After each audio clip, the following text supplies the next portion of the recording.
کیا آپ اپنے جذبات کے ہاتھوں مجبور ہیں؟ کیا چھوٹی سی بات آپ کو بے چین کر دیتی ہے؟ تو رک جائیں اور محسوس کریں، اللہ تعالیٰ آپ کو قلب سلیم کی دعوت دے رہا ہے۔ السلام علیکم ورحمۃ اللہ وبرکاتہ۔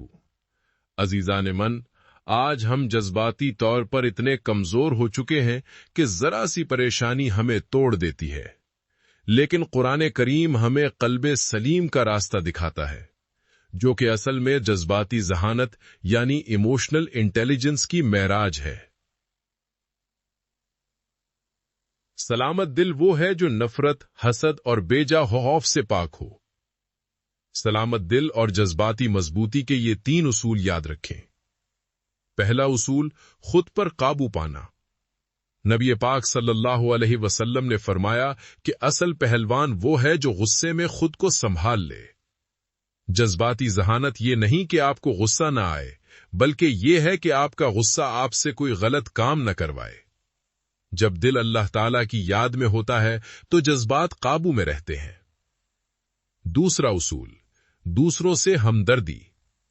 ایک مومن کا دل دوسروں کے لیے نرم ہوتا ہے۔ جب آپ لوگوں کی غلطیوں کو درگزر کرتے ہیں تو آپ دراصل اپنے دل کو کینے کی بیماری سے بچاتے ہیں۔ نبی پاک صلی اللہ علیہ وسلم نے ہمیشہ برائی کا جواب اچھائی سے دیا، یہی قلب سلیم کی نشانی ہے۔ تیسرا اصول، اللہ تعالی کی رضا پر اطمینان۔ حسد اور موازنہ انسان کو جذباتی طور پر بیمار کر دیتے ہیں۔ جب آپ کا دل اس بات پر مطمئن ہو جاتا ہے کہ جو اللہ تعالیٰ نے دیا وہی بہتر ہے، تو آپ کو وہ سکون قلب ملتا ہے جو دنیا کی کوئی دولت نہیں خرید سکتی۔ یاد رکھیے، قیامت کے دن صرف وہی دل کامیاب ہوگا جو سلامت ہوگا۔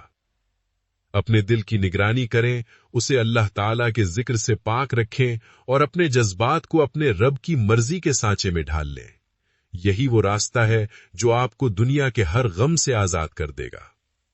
اللہ تعالیٰ ہمیں سلامت دل اور پختہ ایمان عطا فرمائے، آمین۔